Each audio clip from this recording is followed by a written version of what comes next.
It's John with Indy Marine and Auto Body.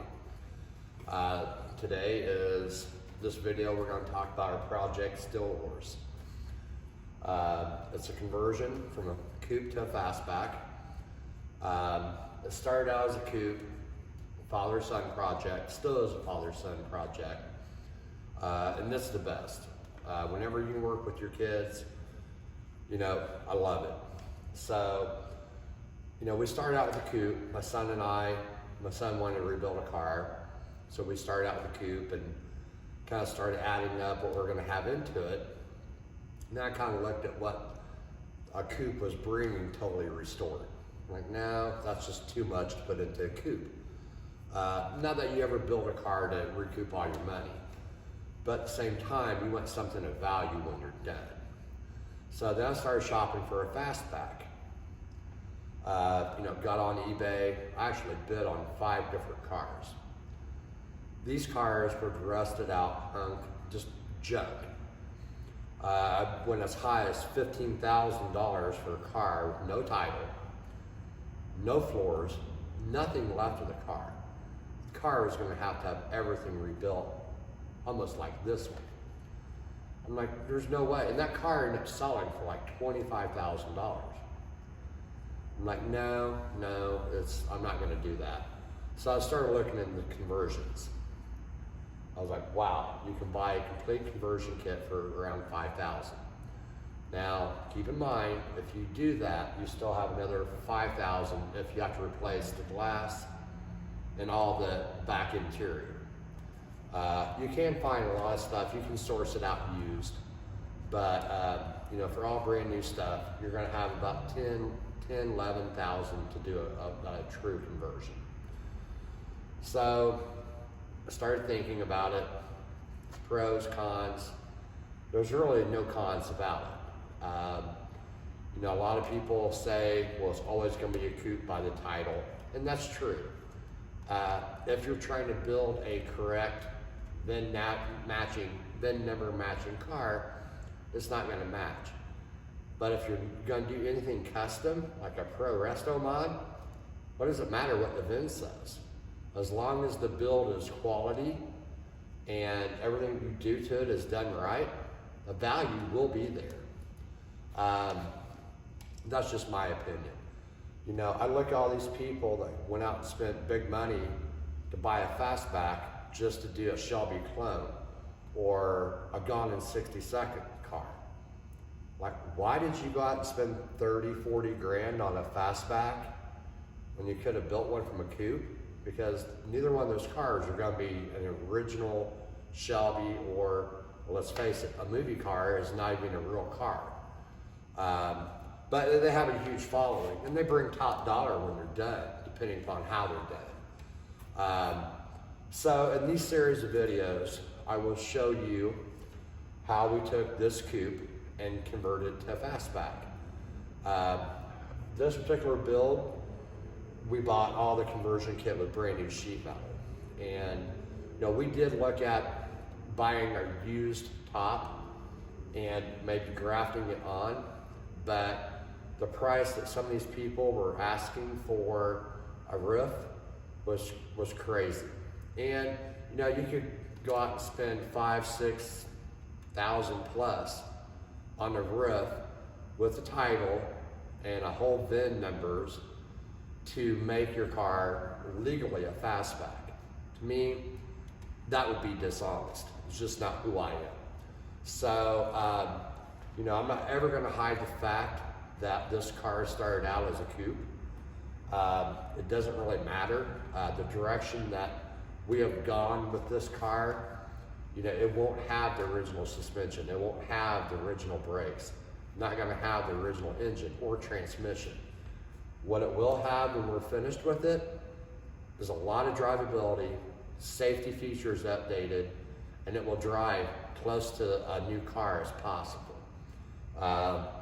The only way you're going to get any better of a driving car is if you take a newer Mustang and rebody it and throw the shell on a new Mustang. Not going to do that. A lot of people out there are doing it especially, you know, the 06, 07 Mustangs. They look cool, and that's kind of a cool ride. But this car, the direction we're gonna go with it will be kind of a pro touring. We're not gonna go with a crazy horsepower motor because, you know, what do we want with the cars? My son and I, we sat down and we talked about what do we want from this car. You know, do we want it to be a daily driver? No, probably not. But we want to be able to drive to do the pro tour if we want, you know, the hot rod power tour, or if we want to drive it to, you know, out of state and take it to a Mustang function. We want the drivability in it that we can jump on the interstate and run 70, 80 mile an hour and not be tacking 3,500 RPMs. So that means we want overdrive. You know, do we want a 200 horsepower motor from a 289? No. We want something in the 350 to 450 range, but still have drivability in it. So, you know, the direction of your build. To me, you need to sit down and think, okay, this is the direction I want to go with this build. Because that's what's awesome on this hobby. You can literally buy anything for these cars that you want. It can go any direction you want it to go. You know, the only thing you're going to be limited by is your pocketbook and your imagination. So this one is going to be a unique build for sure. It's going to be fun. It's not going to be fast. But in the series of videos that's going to follow this one, we're going to show you step by step how we did our conversion. 1,000 different ways you can do a conversion. You know, you can even go out and buy a brand new shell that's ready to be assembled. But those shells, you know, you think, oh, it's 16,000. Well, think about shipping. Now think about, depending upon what state you're living in, what's it going to take to get the title for that car. And also, you still have to gap it. None of the doors are going to line up. The trunk lid's not going to line up. So you will have some additional labor to make it look right. I see a lot of conversions out there has been done. They have massive door gaps, massive trunk gaps, deck lid doesn't quite line up, and that's just a shame. I mean, I see a lot of, especially a lot of Shelby clones and, you know, gone in 60-second cars that you look at the trunk lid.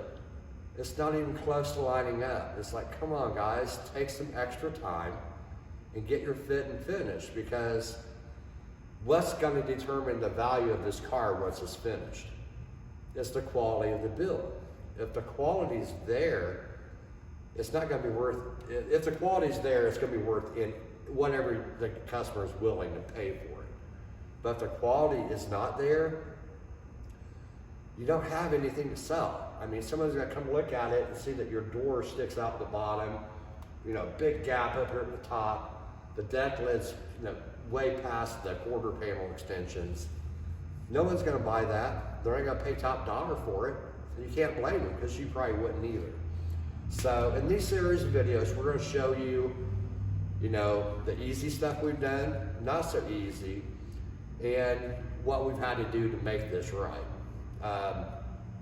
Another thing to consider when, you know, what type of conversion, whether it be a conversion kit like this one, or if you're going to put a used roof on a car, you know, what condition is your car that you have in, or the donor car you're going to buy. You know, you're better off to pay a little extra to get something solid than pay a little less and have a lot more work. It really comes down to how much money you have to invest in the project, and, you know, not really your ability, because if you don't have the ability to replace a floor pan, for instance, you will not have the ability to do this conversion.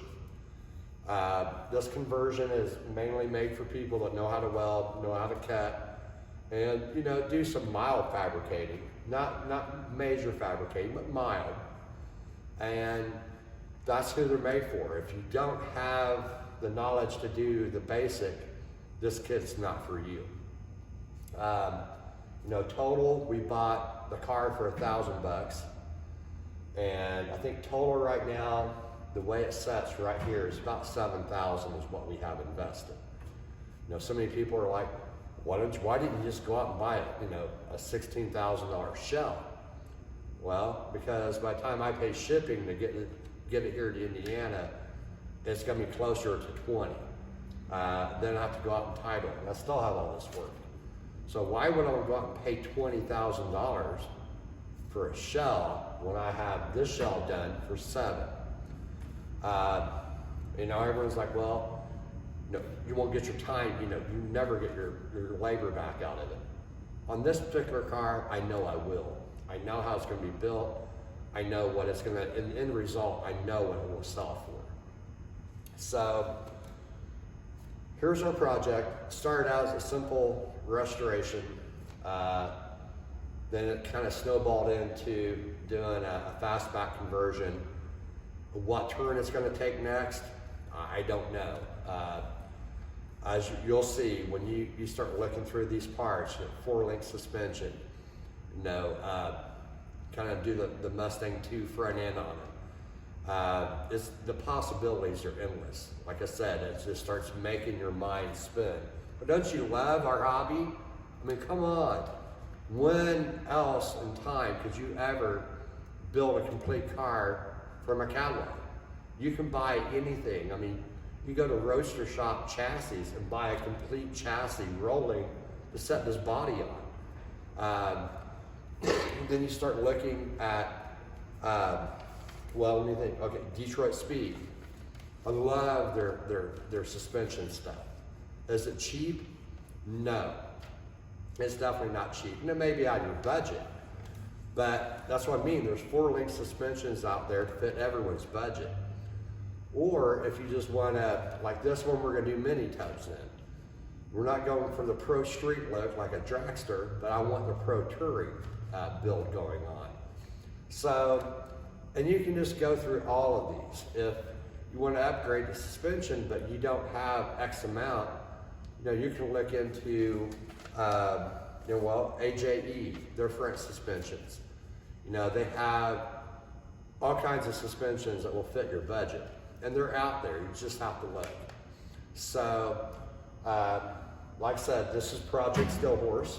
We do have a Facebook page, and it's called Project Steelhorse, coupe to fastback conversion. We have a lot of people that's very active on there. And a lot of members just are sitting back and looking at the builds. It's kind of cool to hear how other people get from point A to point B. I did this entire car on a car jig. I bought it from Summit. It was like $1,600. You can actually build the entire car on that jig and even paint it on the jig. I have another car, another Mustang we're doing a conversion on, already on it. So once I got this body shell welded up, pulled it off, put it on some rolling stands, and I put the other car on the jig. But you don't have to have that jig. If you don't have an extra 1,600, or you would rather put that into these parts, that parts, I get it. You know, you get up on jack stands, and you know, you go out and buy 8 good jack stands, and you adjust it so everything's level, and the car is going to be hard to move. I need something I can move around. Like this one, it moves so easy on these stands, and it does on the jig as well. But if you have a place that you don't have to move the car around a bunch, you know, jack stands will be fine. I've seen people make them out of wood. So that's what's cool about the Facebook page, is seeing how the other members are doing it, and it kind of gives you ideas. You know, everyone doesn't have the same tools at home, and there's other ways about going about doing stuff. So, excuse me, but I'm super excited about this build. It's going to be fun, and I'm also excited if I can share what it goes into, you know, doing a conversion for you guys at home. That way you're like, well, you know, that's a lot more work than I can do. Or no, I can do all this. It's just going to take time. You know, everyone's like, well, you know, how about your time? It's like, it's got to be your hobby. It's got to be your passion. I see so many guys go out there and start a big project, and they don't really realize how much work it's going to be and how long it's going to take. And they get fired up on it for 6 months, and then they quit, and then their car sits in the garage for 5 years. And then all of a sudden, they like, you know what, I'm done, let's sell it. And they just take a loss on it to get it moved on. But if you can find a project like that, that's a good buy. I mean, if you can find one that someone started and bought all this stuff for, and they have all these parts, and you can get it for a song, jump on it. So those deals are out there too. But this conversion is going to be exciting. I'm already excited about it, especially once you get the Fastback actually welded on. For me, myself, you get all these new parts, they come in truck freight, you get them off on the skid, and you're looking at them, and the first thing you want to do is just get them put on the car. Well, you got to make sure you have a solid foundation to start with. So that's what we did. As you'll see in the videos, we started with the foundation, the frame, the floor pans, the aprons, just everything, torque boxes. And once all that was solid and secure, then we got started on the Fastback. So, and I'm not sure what year you're gonna be looking at, but it's January 2022 right now. And the waiting list on these parts are unbelievable. So if you're just now gonna order the kit, you probably have 6-7 months of other stuff you can do while you're waiting on the conversion kit. So I hope you enjoy our videos. It's gonna be a fun build. And join that Facebook page. Share your builds with the group. I don't care if you're not gonna do a pro touring car. I don't care if you're putting it back all stock and your budget's limited. I wanna see your builds. I wanna see how you guys do it.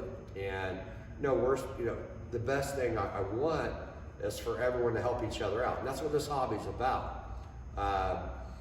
So anyway, I hope you enjoy the videos. Talk to you later.